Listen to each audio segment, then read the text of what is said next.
সুব্রত দত্ত। চতুর্দিকে ধূপের ধোঁয়া, পাচ্ছে কোথাও সাপ। ক্যালেন্ডারে চোখ চলে যায় 25শে বৈশাখ।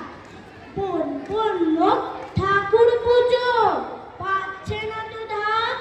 রেডিওতে বলছে শুধু 25শে বৈশাখ। মাকে বলি খাবো না আজ, যতই খিদে পাক। টিভির কাছে দেখবো বসে 25শে বৈশাখ। বাবা বললেন টিভি দেখা আজকে না হয় রাত, সবাই মিলে করবো পালন 25শে বৈশাখ। ভাই বলল বীর পুরুষ, দাদা বলল থাক।